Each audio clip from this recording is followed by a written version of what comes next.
लाडक्या गणराय बाप्पाला आज सर्वजण जड अंतकरणाने निरोप देत आहेत। गणराय बाप्पाचं आज विसर्जन होत आहे।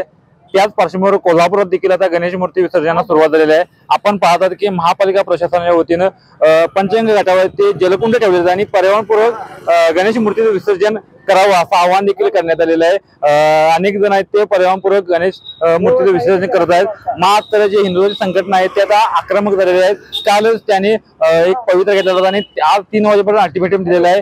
कारण वाहत्या पाण्यात गणेश मूर्तीचं विसर्जन करावं अशी भावना ज्यांची आहे त्यांना जे वाहत्या पाण्यात विसर्जन करण्यास परवानगी द्यावी असं जे आहे ते मागणी हिंदुत्व संघटनेने केलेली आहे।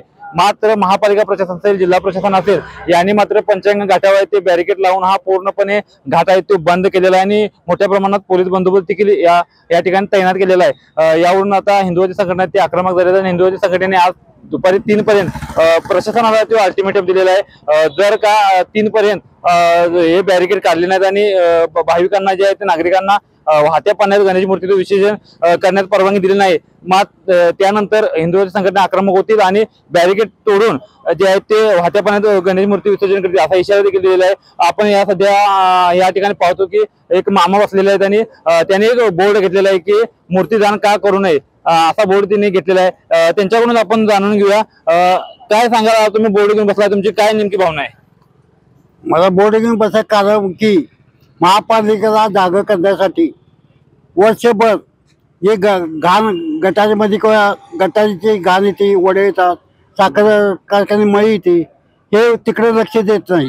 त्याच्यामुळे मी हे आंदोलन केलेलं आहे। काय नेमकी तुमची मागणी आहे? गणपती नदीचे सोडायचे आणि प्रशासक महापालिका लोक सगळी बाजार चालतात आणि पोलीस बंदोबस्त मागवून ढाल करून त्यांना आमच्या अंगावर सोडायचा त्यांचा प्रयत्न आहे। आता इथे पोलीस प्रशासनाने बॅरिकेड लावलेले आहेत, बंदोबस्त आहे देखील। पोलीस खात्याने बॅरिकेड लावलेले नाही आहेत, ही महापालिकेने बॅरिकेड लावलेलं आहे। बंदोबस्त आहे पोलिसांचा इथे। पोलीस बंदोबस्त तिने महापालिकेने मागून घेतलाय आणि त्यांना आव्हान केलं की तुम्ही आम्हाला मदत करायची म्हणून। ही घेणार पगार महापालिके लोक आणि यांना तुम्ही हे करणार काय?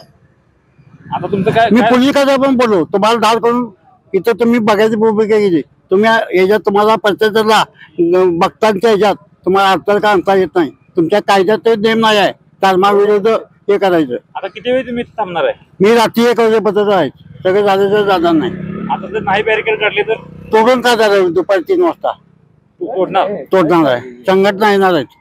तर आपण बघितलं की ह्या मामांनी देखील सांगितले की इतर वेळी पंचगंगेचं प्रदूषण होतं त्यावेळी महापालिका प्रशासन कुठे जातं आणि हिंदू देवदेवतांच्याच सणा दिवशी हे महापालिका प्रशासन जागा का होतं असा त्यांनी सवाल केलेला आहे आणि या ठिकाणी रस्त्यावरती ठाण मानून बसलेले आहेत। आपण पाहतो की ते बॅरिकेड लावलेले आहेत, पोलीस बंदोबस्त देखील मोठ्या प्रमाणात तैनात करण्यात आलेला आहे आणि याने दुपारी 3 वाजेपर्यंत अल्टिमेटम दिले। जर का वाहत्या पाण्यात गणेश मूर्तीचं विसर्जन करण्यास परवानगी नाही दिली तर मात्र बॅरिकेड तोडून पाहत्या पाण्यात गणेश मूर्तीचं विसर्जन करण्याचा इशारा देखील त्यांनी केलेला आहे।